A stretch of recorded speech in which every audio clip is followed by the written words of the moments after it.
Welcome to What's Your Jock Support Pee Wee podcast. This is our third episode of our series on sports representations in movies, specifically high school movies. Movies about high school that feature high school sports. Does that make sense? At any rate, this series is called There's No I in Teen, Playing Sports, Playing Identities. We review some of our favorite and some of, well, the favorite and hopefully your favorite movies where high school, sports, and growing up face off. Exploring the theme sports draws out in movies from more literary. I'm a professor of English, teaching classes in transmedia storytelling, remix, rhetoric, and media ethics. And, well, Danielle and May here. I'm Danielle, and I'm a political science and theater double major, and I love Cherches. Brittany, this is not a democracy, it's a cheerocracy. I'm sorry, but I'm overruling you. You are being a cheer-tater, Torrance. I'm May, and I'm a theater and English double major, and I've never seen any of these movies before. So why are we revisiting these classics? We think it's fun, and that should be enough, but we sorta know there's gotta be more. To play with academic-y theories and show how academic discourse can complicate sports in a fun and accessible form. We want to be good team players. There were quite a few trips down memory lane and some trips up memory avenue. I want to start with the lane. I saw this in the theater with my girlfriend, who's now my wife. Bringing It On is where we actually proposed. And Awesome! Oh, wow! Like, totally freaked me out. I mean, right on. And actually, I never proposed to my wife that way. Yeah, it was just, I don't know. It seemed like it would be important or kind of cool. You want to keep on listening. But anyway, I felt really braggy one time because if we go down memory avenue, I was at Washington State University and I was taking my required gym class and it was gymnastics. I learned how to do a standing back tuck. I caught the eyes of the cheerleaders that were practicing and I was a total missy. It was so great. I was impressing them with my skills and I was invited to try out. I never ended up doing it and I really regret that. I think it would have been really fun. The last thing was upon rewatching Bring It On, I watched it first with my 5-year-old and 3-year-old. We didn't get through the whole thing, but my son, Meadowlark, he did bring up an interesting point about the beginning part, like Tor's dream. He's like, why did she care that her shirt came off? And I just thought that was kind of funny. Like everybody's kind of laughing or shocked at what happened. And he was like, whatever, this doesn't make any sense to me. That's my memory. Avenue, lane. Going back to your son's question about why she cared that her shirt was off, maybe in another world she wouldn't care, but in this world she has unintentionally displayed her body, and that makes her lose control of that objectification, so that's like the horror. When I first watched Bring It On, like, I don't even remember that part. Like, I remember the cheer before. I'm still big red. But I think I was just so focused on their, like, fun little, like, dance that I didn't even realize, like, the bad part. But yeah, I watched all of them when I was a kid, and I've seen, like, every single iteration. And this one isn't my favorite. It's, like, number 2 for me. And then I've also seen the musical adaptation, and I listened to it to get in the Bring It On mood. So I have a lot of experience watching the Bring It On movies, and there's, like, a lot of them. And for one thing, it shows that I love cheerleading movies, but also it shows that a lot of people do too. I think it's really interesting because it's something that people don't think of as like a sport or as like a sports movie, and it's kind of like pushed to the back, and yet there's like 7 movies and a musical adaptation, which shows that some kind of people like it. But Bring It On paints cheerleading as like a fully fledged sport, and it requires like hard work, dedication, whereas the football team is not that great, and the cheer team is really good, and they're also like popular, well-known, like everyone loves them, so it just creates a really interesting like role reversal. I mean, that's... Yeah. And what's the vibe or the mood you said? What's the mood you get into with Bring It On? Very like motivational like score, and I think the movies are kind of like that too. They're kind of like, oh, like they're beating this big challenge, but also like in the same way they're doing it the right way. So like even if they don't win, they're winning by becoming better people. Like I feel like that's usually the theme of Bring It On movies, is winning is like internal and not like external, which I think is really interesting, because I don't think that's like something that all sports movies follow. It's usually win the big game, but in a lot of the Bring It On movies, they don't win because the person who like deserved to win or who the audience feels deserves to win gets to win. Yeah, I know watching it, because I was watching it for the first time, I definitely was not sure which of the two teams was going to win. I think I liked the way it ended with them getting second, because I feel like it helps them learn more of a lesson than if they had won. But no trips down memory lane, May. Nope, this is the first time I'd ever seen it. And what was that experience like? It's like so clearly a movie from like the 2000s, so it was like a little nostalgic. Tell me what was nostalgic. I'm just curious. And it definitely has like character tropes. Those characters are present in like so many high school movies that it was like familiar in that way. Yeah, I feel like that when like most people think of sports, they think of things like baseball and football because they're like popular male dominated sports, whereas like cheerleading, I don't know, ice skating and dance are more feminine, so they're dismissed. And cheer is definitely a female dominated sport, which contributes to people disregarding it.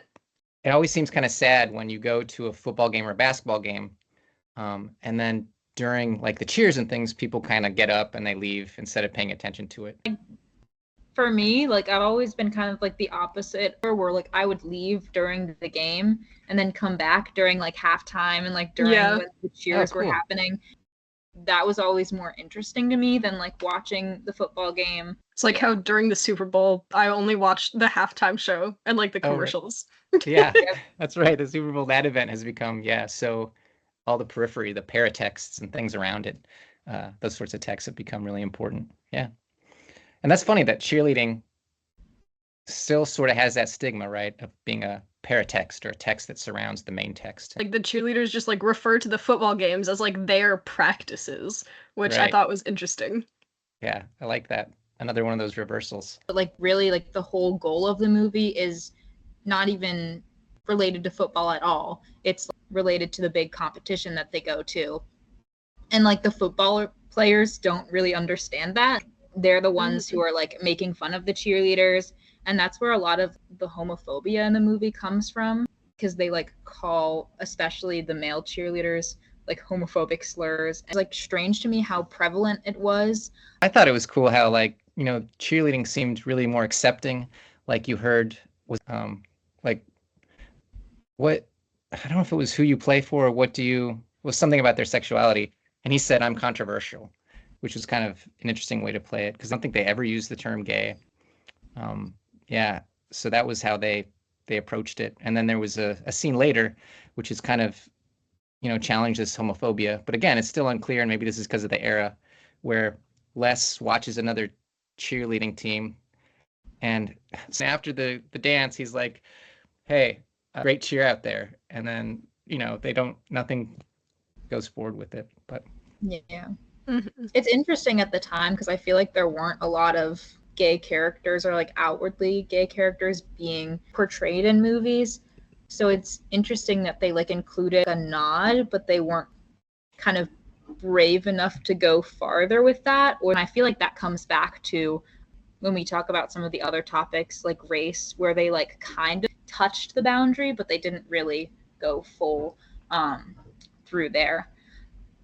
Yeah, no, that's a good point. And you got me thinking like also to have anyone gay in the movie, it would have to be someone who's a cheerleader, right? So none of the football players, that would subvert something, right? But with cheerleaders, it's almost like you've got that stereotype, and that's okay to be gay as a cheerleader. But, otherwise, football players, they never tackle that issue. Oh, did you hear that? Oh my God. They never tackle it. What? It was definitely like the excess of the use of the F slur was like surprising, and you expect to see it when watching old movies, but it was just a lot. But I feel like it also like definitely showed how the male cheerleaders were viewed as like lesser than the football players because they were participating in a feminine sport instead of the like traditionally masculine one. Even though the movie like depicts cheer as a real sport and a successful one, they were still thought of as lesser than the others because it was feminine. And then it wasn't just the F slur, they also used the D slur to talk about some of the cheerleaders, which was interesting. It's used twice to talk about Missy. Could Missy be read as a lesbian, a bisexual, or is Missy straight? Is it just unclear? I don't think she ever explicitly says anything about her sexuality, but like especially at that time, the assumption for all characters is that they're straight. Straight is the default. So I feel like she was intended to be straight and then was just called the D-slur because she dresses more alternative and she is like outspoken and she fits more into like the masculine lesbian stereotypes. I transferred from Los Angeles. Your school has no gymnastics team. This is a last resort. I've got to mention something about this because, my background is literary and rhetoric and, communication kind of things. And this is your words. These are your words of the day, I guess. I think I've talked about them before, but aptronyms and inaptronyms. And there's something that like connects to the awareness of the film and what's going on. And an aptronym is when you've got a name of someone and it fits the name. So you've got like a character or personality that fits the name. So someone who may be of slight stature is named Small or something like that. And then if it's an inaptronym, it means it doesn't really fit or it's ironic. So you could have a happy person named Melancholy or something like that. So we have such strange names. There's something about Rancho Carne High School, and then there's the East Compton Clovers. And East Compton Clovers, would they be named that? Like, because they're lucky, so Clovers.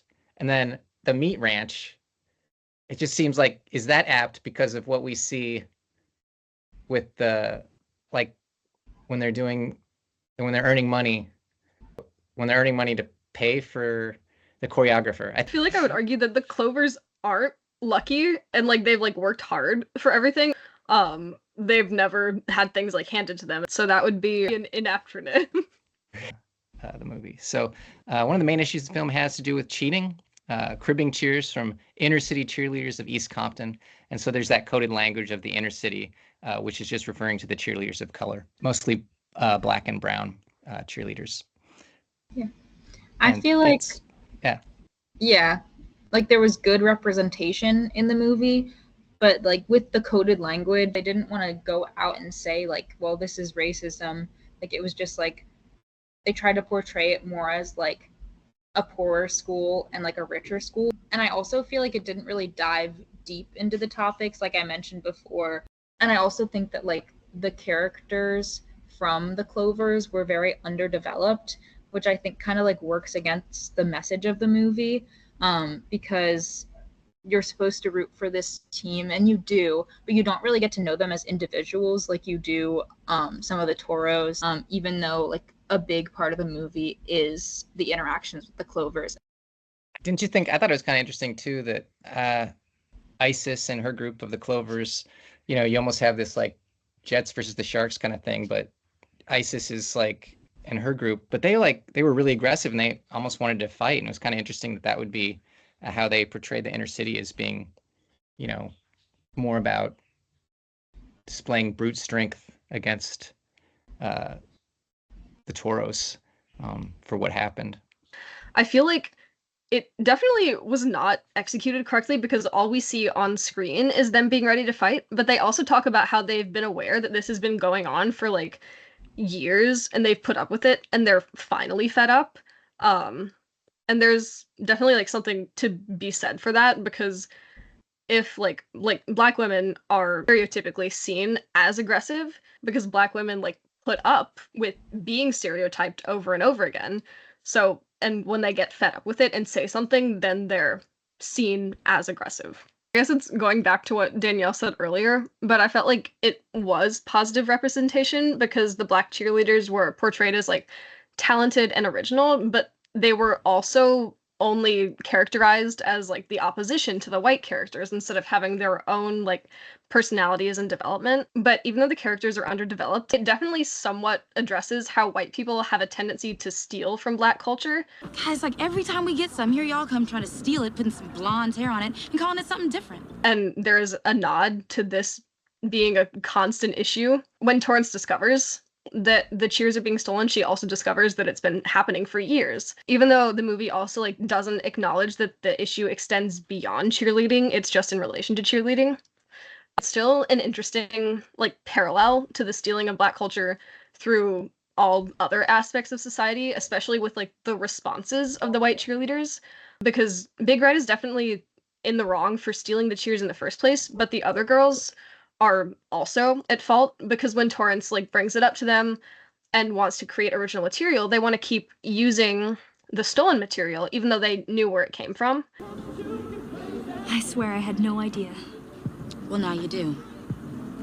And it just reminded me of something that I've like seen a lot as more of a modern issue, where people use AAVE and then call it Gen Z slang instead of like recognizing and acknowledging the roots of what they're saying. Yeah, and that also gets to something else that I want to talk about. Like, well, what counts? It's just kind of interesting. What counts as cheating? Where do you draw the line, from them cheating these cheers? Because when they're doing it their own way. And I was just thinking, because later on they borrow, right, or from all these other genres. They borrow from other dance styles.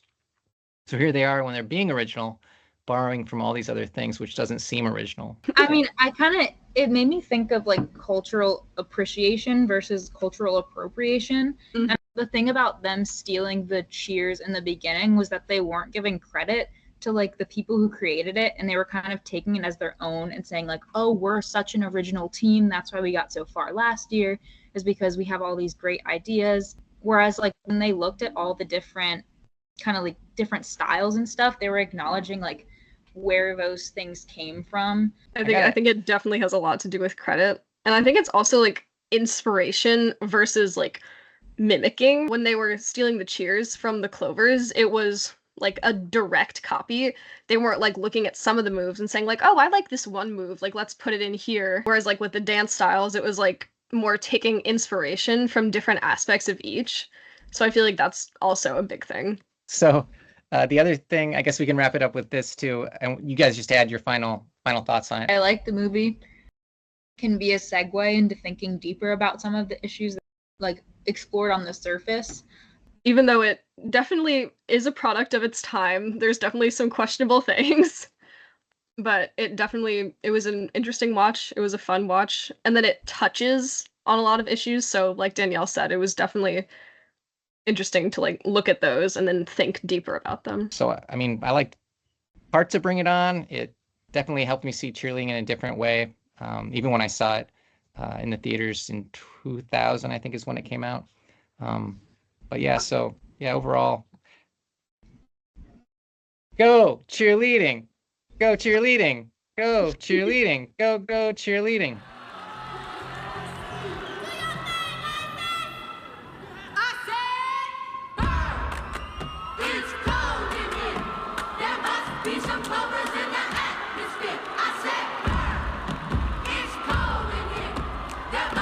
Some lovers